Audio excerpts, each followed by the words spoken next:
गोदाम logistics park के उद्घाटन समारोह में हमारे बीच उपस्थित हम सभी के लाडले नेता और मार्गदर्शक आदरणीय नितिन जी गडकरी, मंच पर उपस्थित हमारे विधायक आशीष जी देशमुख, परिणय जी फुके, जयप्रकाश गुप्ता जी, महावीर जैन जी, के गुप्ता जी, राजन अग्रवाल जी, केदारनाथ गुप्ता जी, माननीय शिव किशन अग्रवाल जी, निखिल गुप्ता जी, मंचासीन सभी महानुभाव और यहाँ पर उपस्थित सभी बहनों और भाइयों, मैं सबसे पहले गोदाम लॉजिस्टिक्स के परिवार को बहुत बहुत शुभकामनाएं देता हूं।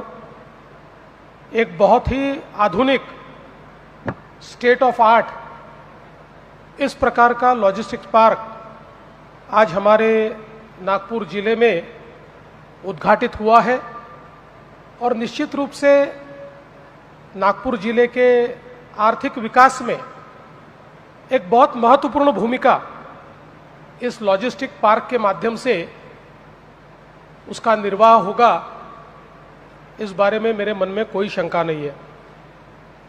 जैसा अभी माननीय गडकरी जी ने बताया, महावीर जी ने भी अपने भाषण में कहा, आज हमारे सामने एक बहुत ही अच्छा अवसर तैयार हुआ है। दुनिया के जो आज जियोपॉलिटिकल परिस्थिति है, इस परिस्थिति में मैन्युफैक्चरिंग का क्षेत्र हो, लॉजिस्टिक्स का क्षेत्र हो, हर क्षेत्र में एक बड़ा अवसर हमारे सामने आज तैयार हो रहा है। लेकिन जैसे अवसर तैयार होता है वैसे चुनौती भी तैयार होती है, और सबसे बड़ी चुनौती आज हमारे मैन्युफैक्चरिंग क्षेत्र के सामने हमारी लॉजिस्टिक कॉस्ट की ही है।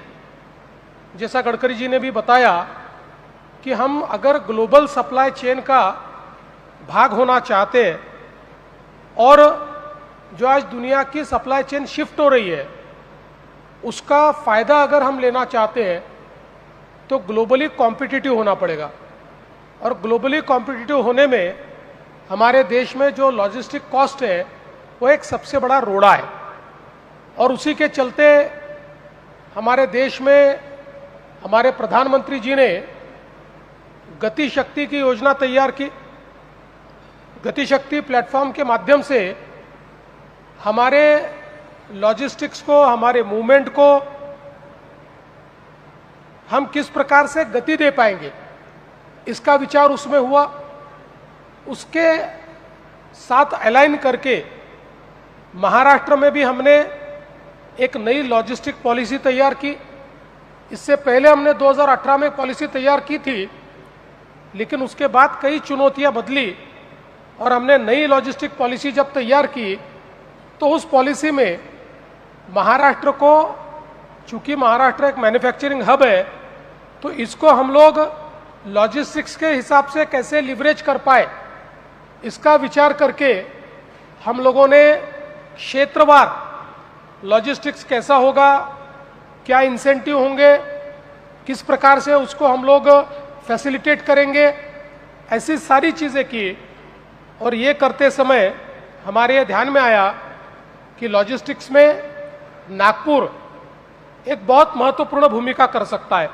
एक और मुंबई और दूसरी ओर नागपुर, ये दो सेंटर ऐसे हैं कि जो निश्चित रूप से बहुत अहम भूमिका निभा सकते हैं, और उसके चलते हम लोगों ने इस मेगा लॉजिस्टिक पॉलिसी में नागपुर को भी एक बहुत ही महत्वपूर्ण जगह इस पॉलिसी के माध्यम से दी है। और मुझे बहुत खुशी है कि हमारे यहाँ के उद्यमियों ने इस पॉलिसी को बहुत अच्छे तरीके से स्वीकारा और बड़ी हिम्मत के साथ निवेश करना शुरू किया। और आज हम देख रहे हैं कि हमारे ये जो गोदाम परिवार है, महावीर जी होंगे, हमारा अग्रवाल परिवार होगा, गुप्ता होंगे, सारे लोग ये जो साथ में आए हुए प्रमोटर्स हैं, इन्होंने मिलकर एक बहुत ही स्टेट ऑफ आर्ट इस प्रकार का ये गोदाम लॉजिस्टिक पार्क यहाँ पर शुरू किया है। और ये पार्क एक प्रकार से हमारे यहाँ पर मैन्युफैक्चरिंग हो या सप्लाई चेन हो, ये दोनों में एक मील का पत्थर साबित होगा। ये मैं निश्चित रूप से यहाँ पर कहना चाहता हूँ और उनको बधाई देना चाहता हूँ।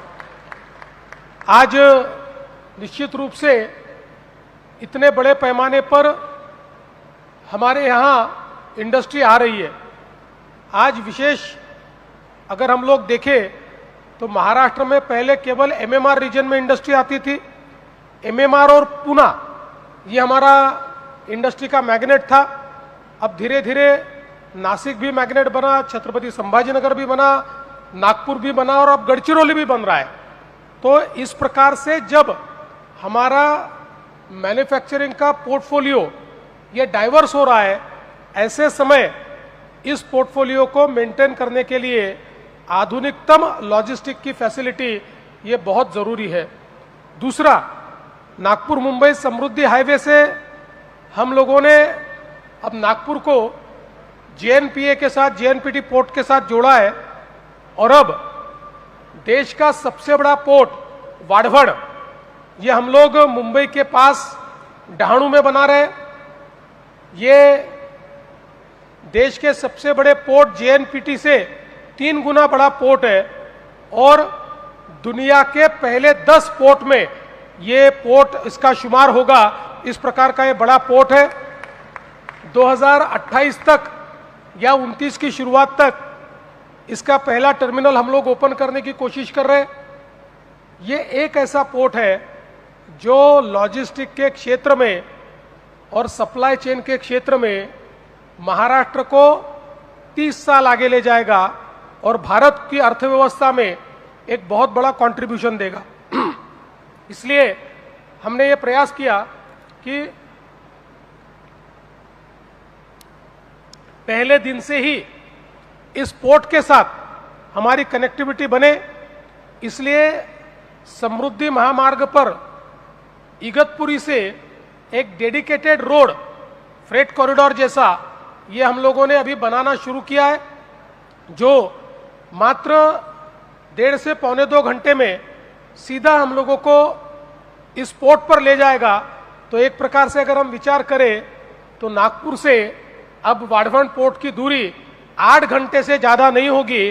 तो एक प्रकार से जो हमारी जो लॉजिस्टिक्स की सारी यहाँ पर रिक्वायरमेंट है, मूवमेंट है, और उसके कारण विशेष रूप से जो हमारे मैन्युफैक्चरिंग सेक्टर में आज बड़े पैमाने पर जो अलग अलग प्रकार के इक्विपमेंट्स लगते हैं, अलग अलग प्रकार के पार्ट्स लगते हैं, ये सारी चीज़ों के मूवमेंट की दृष्टि से एक बहुत ही डेडिकेटेड इस प्रकार की व्यवस्था हमको मिल रही है।